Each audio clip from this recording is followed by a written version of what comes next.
On Christmas of 1880, a preface was completed by FHA Scrivener, and it was an important text and would have profound implications for many Bible-believing Christians after that time. And this text that Scrivener had completed was an edition of the Textus Receptus. And there have been a lot of myths that have arisen surrounding the text and also surrounding the man FHA Scrivener. Well, today we're going to try to sort some of that out, look at the man, look at the text, and maybe dispel some of the myths. So stay with me.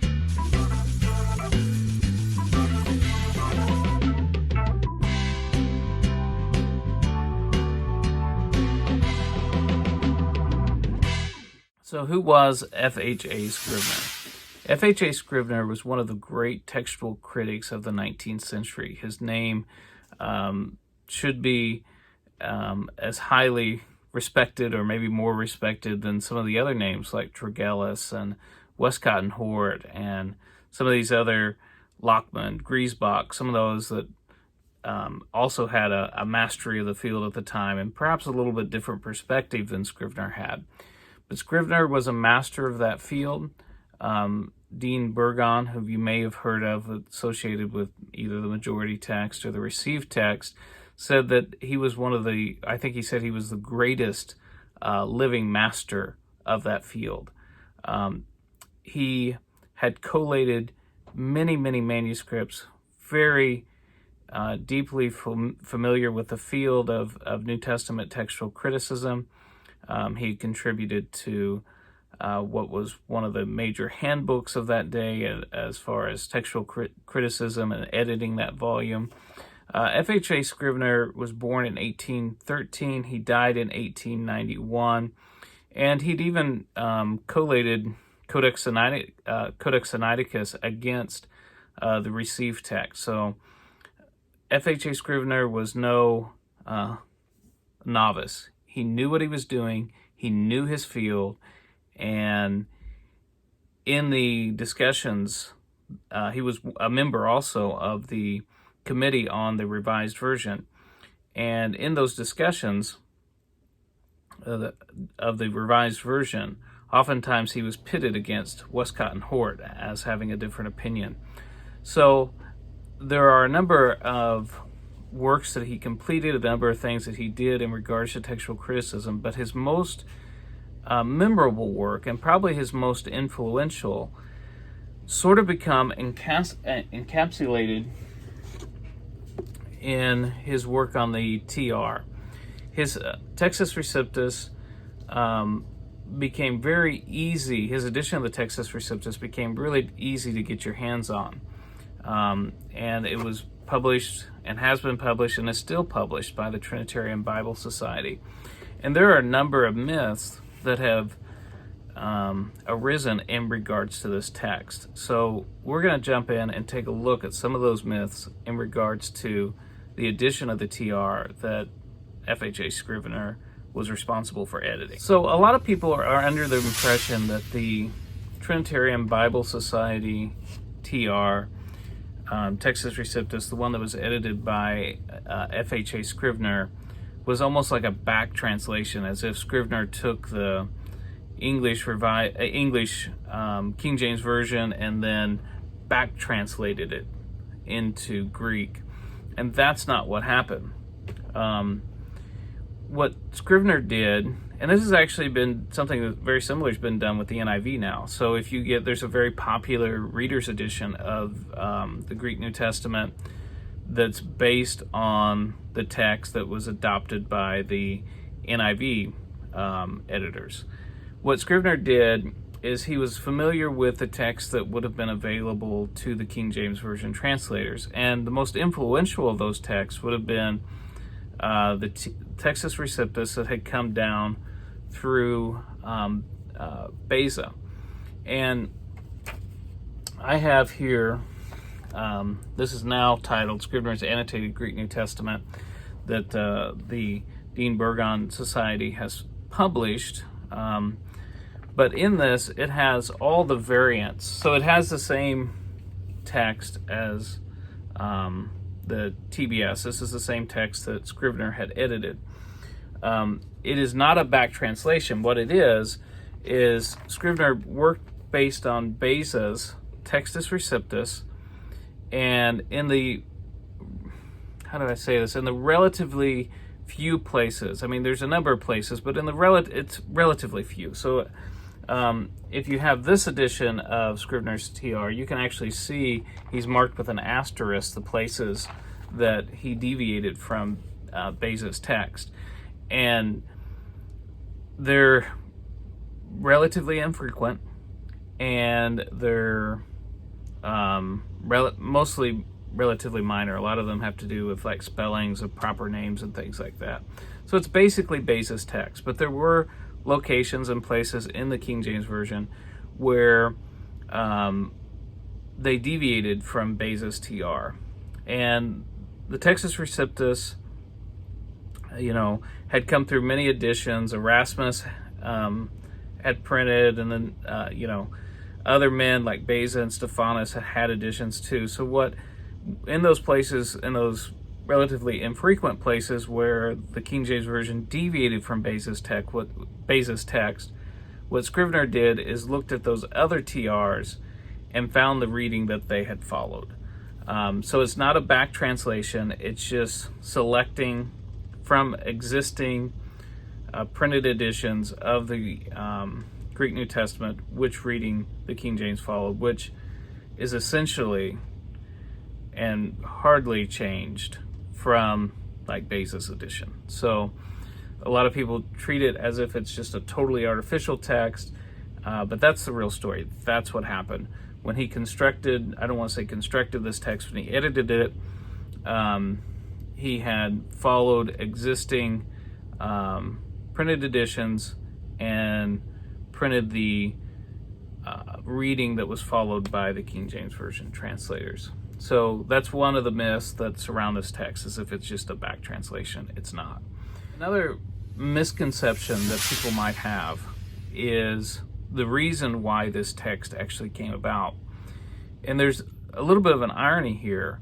The reason why it was necessary for there to be a continuous Greek text that showed the readings that were followed by the King James Version translators was because when they were in the process of doing a revised version of 1881 of the King James Version, one of the things that that the people who sat on the chair of the revision of the King James Version, they were instructed to show all the deviations from the King James Version. The best way they could think to do that, because there were so many changes, was to first have a continuous Greek text which showed all the readings that were followed by the King James Version, so that they could show the deviations from the King James Version.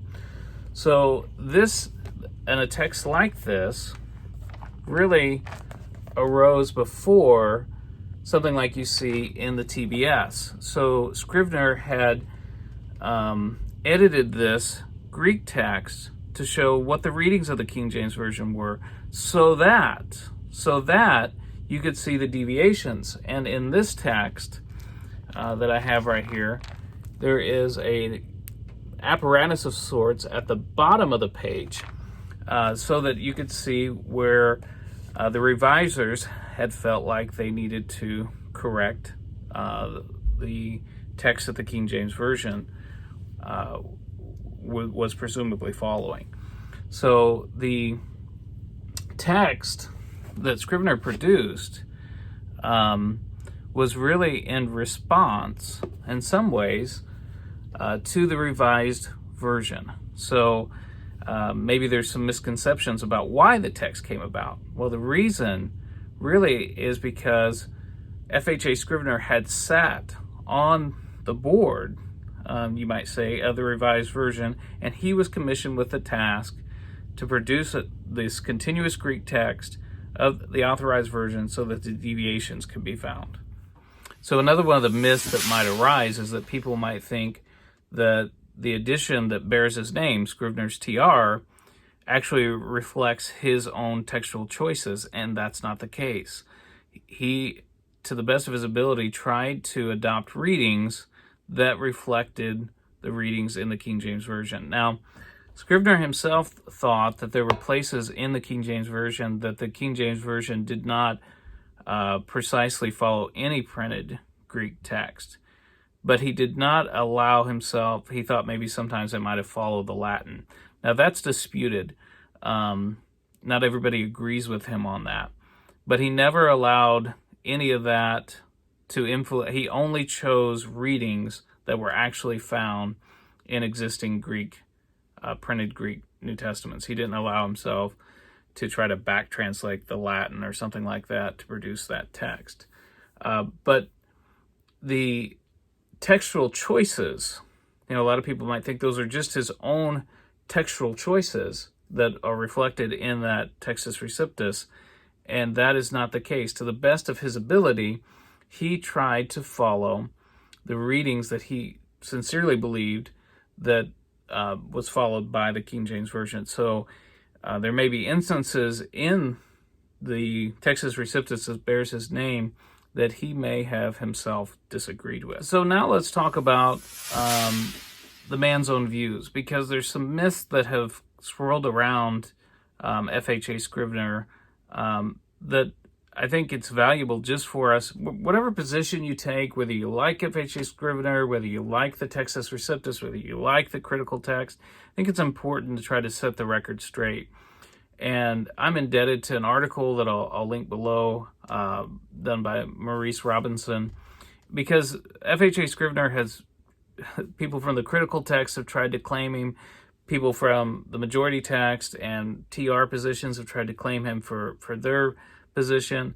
And the purpose of this video is not to try to take a side on that issue today. I've got a series of videos, and this is part of it, where we're talking about the TR, the majority text, and Byzantine text. That's part of this series, but I'm not here to just settle that dispute right now. I just want to set the record straight about who the man is, because I think he's a fascinating person. I think he's a really interesting person. He's worth knowing something about, if nothing else, because of the profound influence that the text that he edited has had on people. So one of the quotes that I like from Dr. Scrivener is this: God's providence has kept from harm the treasure of his written word, so far as needful for the quiet assurance of his church and people. So he had a view that providence was involved in the care of keeping God's sacred writ. And I think that's a good thing to know, because almost now people try to do textual criticism almost divorced from the idea that God even exists. In fact, there's been some controversy surrounding some things that have been said along those lines. But Scrivener wanted to say that there was providence involved in the keeping of the Holy Writ, as he would word it in his own words there. So what were the views of FHA Scrivener? How did he view textual criticism? Was he in the critical text camp? Was he a majority text advocate? Was he a staunch TR fan? And the truth of the matter is, it's really, in a way, kind of hard to put him into any one of those camps. He described himself as sitting somewhere between Westcott-Hort on one hand and Dean Burgon on the other hand. If you not familiar with Dean Burgon, he was the great learned adversary of Westcott and Hort. He assailed their work, not their character, but he assailed their work very vigorously, and some people said that maybe he was too harsh in his criticisms, but I think that was a reflection of the fact that he really felt like these men were doing great harm. And but FHA Scrivener said that he sat somewhere between Westcott and Hort and somewhere between Dean Burgon. But he said he leaned closer to the Dean Burgon side. And so just to kind of give you a little bit of a feel for what his views were, I'll take just a few examples of, just maybe like little pearls on a string. I'll also leave a link below for. He's got a work that he did that was called 6 Lectures on Textual Criticism, so you can read through those if you'd like to and get a much deeper and greater grasp of what he had to say. But this will kind of give you maybe a little bit of a sampler to maybe get you interested maybe into looking a little bit further or deeper into this. As far as the longer ending of Mark was concerned, he defended it. He said he would defend it without hesitation.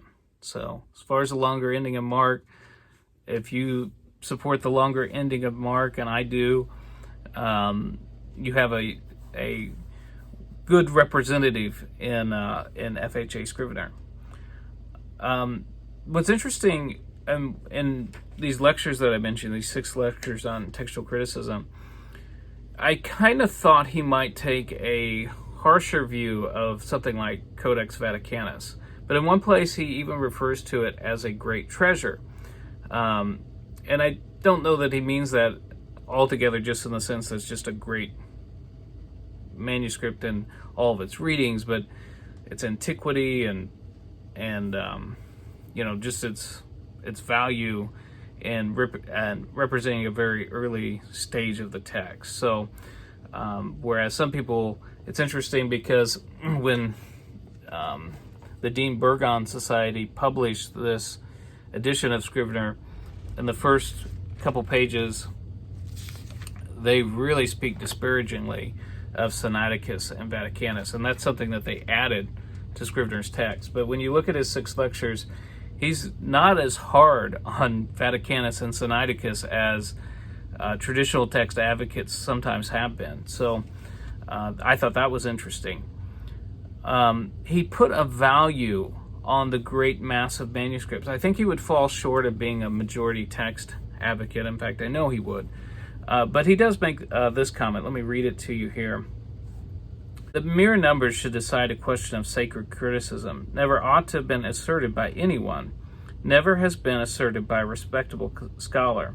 But I must say that the counter proposition that numbers have no determining voice is to my mind full as unreasonable, and rather more startling.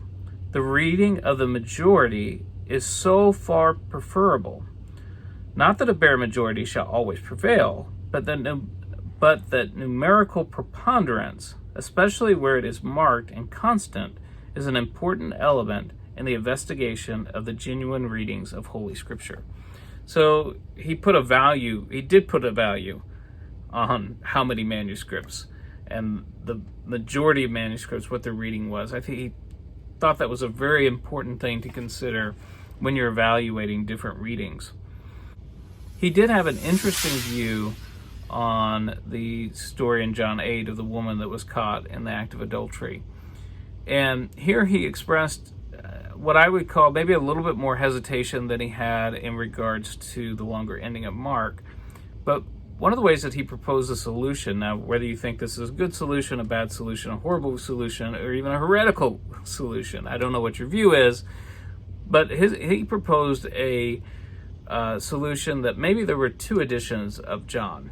An edition of John that circulated very early on that had the reading, but that John himself later, and say a second edition, John himself inserted the text into there so that it wouldn't have been some other person other than John, but John himself added the text. He proposed that as a potential solution to the woman caught in the act of adultery. And then the final one we could look at is one that I've just had some interest in, and if you've watched a lot of my videos, you've known that I have talked about this was his view on John 1:18. And John 1:18 is famous because in the modern versions it will read something like only begotten God, and in the King James Version or something that follows more traditional text will say only begotten Son. Here, I thought his comments, this is also in his lectures on textual criticism, I thought his comments here were very interesting. Let me just break in to his discussion here, and he says, instead of the only begotten Son, Tregelles with Westcott-Hort ventures to set in the text what Lockman had long since placed in his margin, the startling novelty, God, only begotten. Now here, I want to pause for just a second. Notice what he says.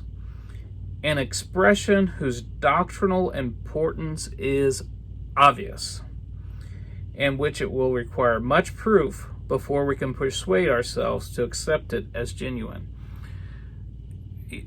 Oftentimes you hear from real textual critics very calibrated statements about if textual criticism is important or not important. And they tend to nuance it more than people who aren't very much involved in textual criticism, because oftentimes you'll hear a phrase like, there's no doctrinal importance to textual criticism. If you want to hear it from a man who probably knew more about textual criticism than almost anyone, I don't want to be too hyperbolic here, but I mean, this is someone who knows a lot about the subject. And he says the doctrinal importance of this phrase is obvious. To me, it seems pretty obvious too. And so he lists that it's supported by Aleph, and B, and C. He concludes like this.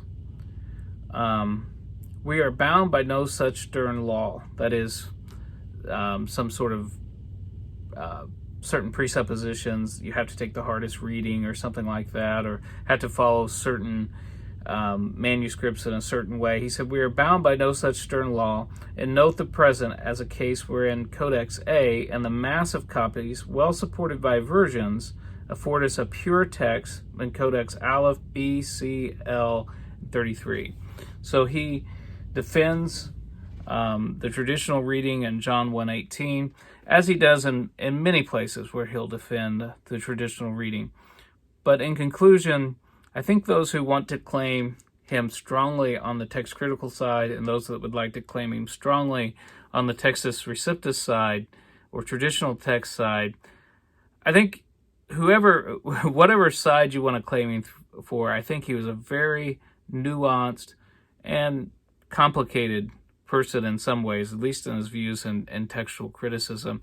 So I want to wish you a Merry Christmas. I know this is a very long video to be released on Christmas, so I don't really expect too many people to actually watch it on Christmas Day, but I thought it would be neat to release this video. Not a whole lot, I think, is available right now on the life of FHA Scrivener on YouTube right now, and I thought maybe some people would appreciate this contribution. If you know more about the man than I do, and you've heard me make any mistakes at all, please drop them down in the comment section below. I don't claim to be an expert, but I like to share with you the things that I'm learning as I grow in my knowledge of the scriptures and in church history and things of that nature. So, Lord bless you, Merry Christmas, and look forward to seeing you on the next video.